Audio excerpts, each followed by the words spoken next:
हकीकत बता दूं तो आग लग जाएगी हर जगह पर।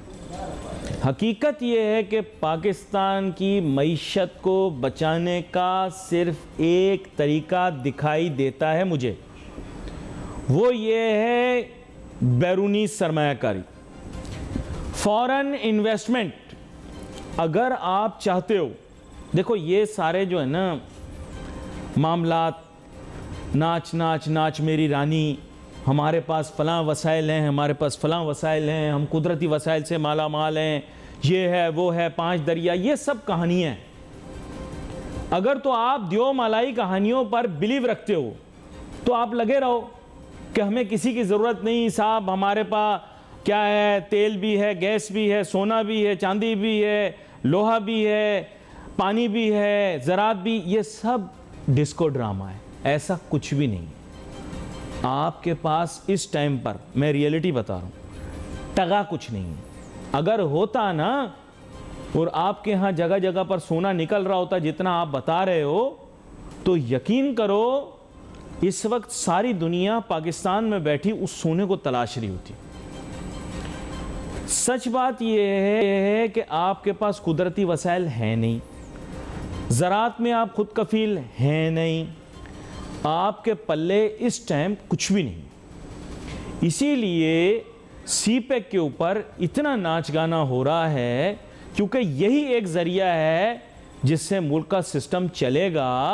और इसमें भी मैं बता दूं, तखमीना इन्होंने बताया 64 अरब डॉलर का, 63 अरब डॉलर का, मेरे ख्याल से मुश्किल से उसका 20% लगा होगा, और वो भी अपनी जेब से।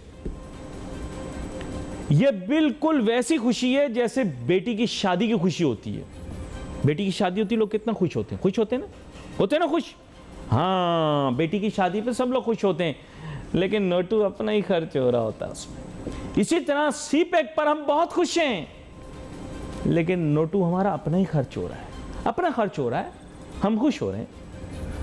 मसला ये है कि अब वजीर आज़म चले चीन, अब उन्होंने जाना है वहाँ पर मामला जाके शी जिनपिंग को बताने हैं, जो कि वहाँ के सदर हैं, सरबराह मुमलिकत हैं, और उनको समझाना है कि सर नोटू दो, नोटू दोगे तो हमारा काम चलेगा। ये बातें पाकी दो चीशो शाटू टापू पा, इसकी ज़रूरत नहीं है, नोटू की ज़रूरत है हमको।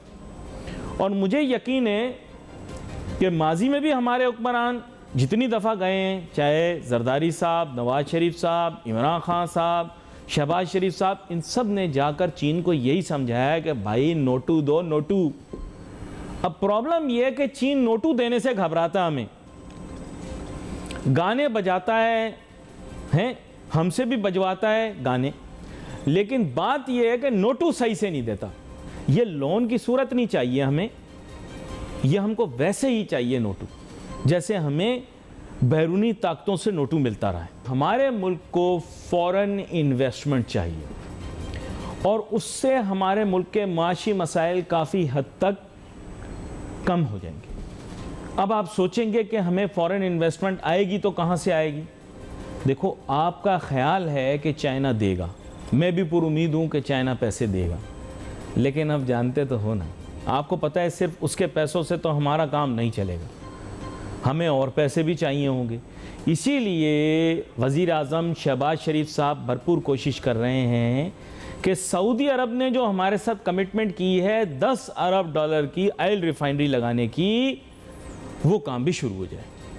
देखो, 10 अरब डॉलर एकदम एक इंजेक्शन की तरह जब पाकिस्तान की मईशत को लगेंगे, तो बिल्कुल जैसे ताकत के इंजेक्शन के बाद बंदा खड़ा होके एकदम चुस्त तवाना हो जाता है, इस तरह पाकिस्तान भी चुस्त तवाना हो जाएगा माशी तौर पर। अब पंगा ये है कि हमारी कौम, बुनियादी मिनहसल कौम जो है, वो थोड़ी कम अकल है, बुरा ना मानना, कम अकल है। मैं इज़्ज़त के साथ बात कर रहा हूँ ताकि आप लोगों को समझ में आए।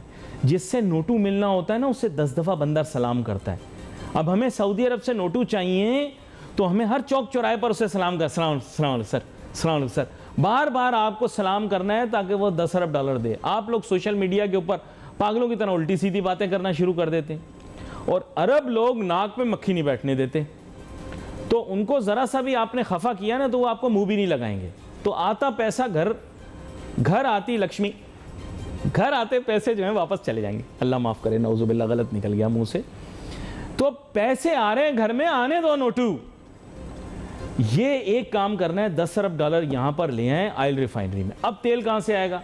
अब बात ये बड़ी बड़ी डींगे हमने मारी हैं, सच बात ये कि तेल भी बाहर से ही आएगा।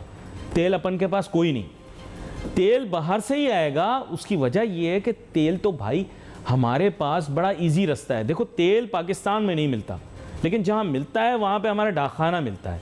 मुश्किल से चंद सौ मील के फासले के ऊपर तेल के सारे कुएं मौजूद हैं। सिर्फ दरमियान समुंदर है, स्ट्रेट्स ऑफ हुर्मुज़।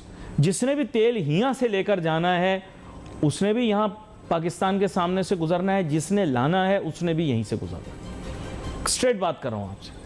अब गवादर को अगर इस्टेब्लिश कर लेते हैं तो it is going to be a quick port. क्या फ़ौरन तेल निकाला वहाँ से यहाँ लेकर आए हैं और फ़ौरन उसको रिफ़ाइन किया, रिफ़ाइन करके पाकिस्तान ने अपना भी कंज्यूम कर लिया। और मुस्तकबिल के अंदर देखें, शहबाज शरीफ साहब ये बात कर चुके हैं कि हिंदुस्तान के साथ भी तिजारत के दरवाजे खुलने चाहिए। अब मसला कहाँ आ रहा है ये आगे चल के देखेंगे। इंडिया को भी तेल हमने देना है। देखो ये एक बात बड़ी क्लियर है, झगड़ा लड़ाई काफ़ी अरसे तक नहीं चल सकती। तू मैं चलती रहेगी, जैसे पड़ोसी खिड़की में से एक दूसरे को बुरा भला कहते रहते हैं, ऐसे पाकिस्तान इंडिया एक दूसरे को खिड़की में से निकल के बुरा भला कहते रहेंगे। ठीक है, लेकिन जैसे क्रिकेट में कमरेडरी है, सारे खिलाड़ी एक दूसरे से हाथ मिलाते हैं, बिल्कुल इसी तरह हमने भी हाथ मिला के चलना ही है यार, मजबूरी है। ठीक है, क्योंकि ये हमारे पड़ोसी, इनके साथ रहना ज़रूरी है, ये पाबंदी है, अब हमारे ऊपर गुजारा तो करना पड़ेगा।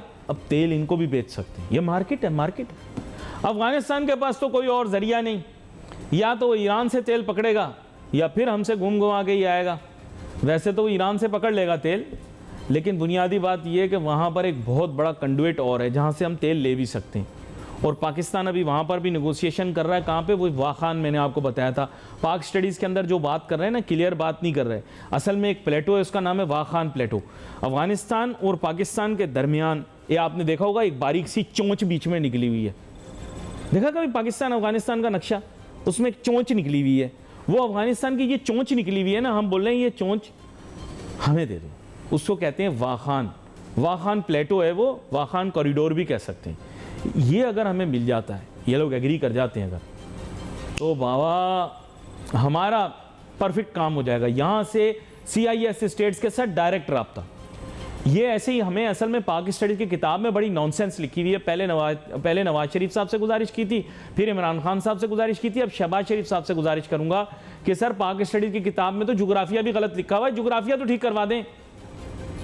वाह खान अगर हमें मिल जाता है तो मामलात बड़े सेट हो जाएंगे। अभी गड़बड़ चल रही है, इंडिया भी प्रेशर में थोड़ा है, वो गड़बड़ कर रहा है, लेकिन ये फ़ायदा ही है ना, सबका फ़ायदा है। अगर पाकिस्तान को वाह खान मिल जाता है तो भाई फिर हमें कंप्लीट एक्सेस है।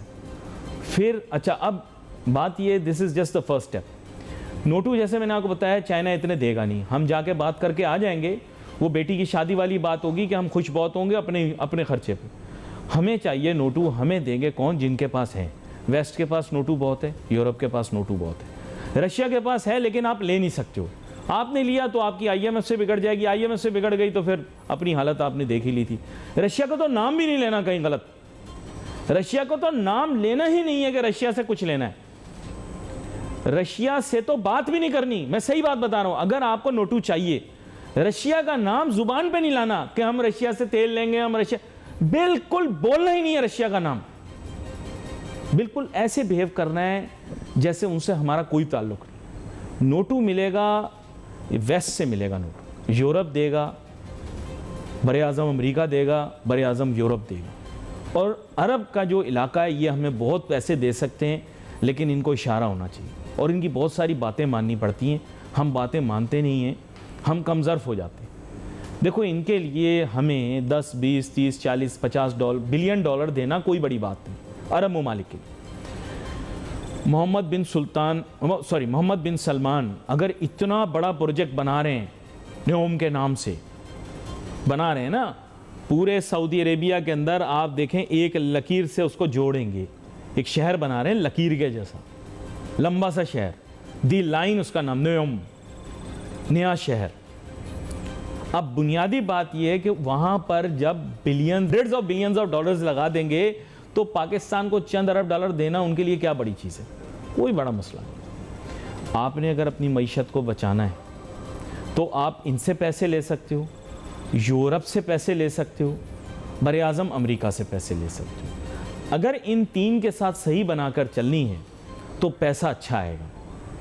टू द ट्यून चाहिए कितना, अब ये सुन लो। देखो, पाकिस्तान को पहले चाहिए था तकरीबन 120 अरब डॉलर कहा जाता है, अब पाकिस्तान को चाहिए 200 अरब डॉलर इस पूरे मसले से निकलने के लिए। क्यों? पाकिस्तान ने कर्जा भी ज़्यादा ले लिया है ना, इसके अलावा पाकिस्तान का तिजारती खसारा भी बहुत बढ़ गया है, पाकिस्तान का जारी खसारा भी बहुत बढ़ गया है, ये फैक्ट आपको बता रहा हूँ। पाकिस्तान का गर्दिशी कर्जा भी बहुत ज़्यादा बढ़ गया है। अब हमें to the tune of this amount चाहिए 200 अरब डॉलर। अब आप मुझे बताओ लाओगे कहाँ से? अगर ये नहीं लाए पाकिस्तान का सिस्टम आगे नहीं चल सकता। कैसे समझाऊं आप? और अब रुपया हुआ है सस्ता, कागज़ के भाव। मैं आपको सही बात बता रहा हूँ, रुपये की अब कोई अहमियत नहीं है। आप अपने दिल में सोच रहे होगे, आप कहते हो हम ये हैं, नाउज़ुबिल्लाह, बड़ी बड़ी बातें, हम अजीम तरीन कौम है, नाउज़ुबिल्लाह। ये सारी बातें जो आप करते हो, अगर आप हो ये, तो आपका रुपया फिर इतना सस्ता क्यों? ये एक लम्हा फिक्रिया है और एक आपके लिए सोचने की चीज़ मैंने दी है। अब अगले प्रोग्राम तक आप इस बारे में सोचो कि नाउज़ुबिल्लाह ये जो आप बड़ी बड़ी बातें करते हो, ये मुझे बताओ कि फिर रुपया इस हालत में क्यों है? इसको तो बेहतर होना चाहिए। इस सवाल का जवाब दे दो, फिर सारी बातें आपकी सुन लूँगा, मैं मान भी लूँगा आपकी, पर इस सवाल का जवाब मुझे देना है। यहाँ पर प्रोग्राम का वक्त जो है वो महदूद होता है। We wait for message on Facebook. Ali Nasir, my team को इजाज़त दीजिए। अल्लाह हाफ़िज़।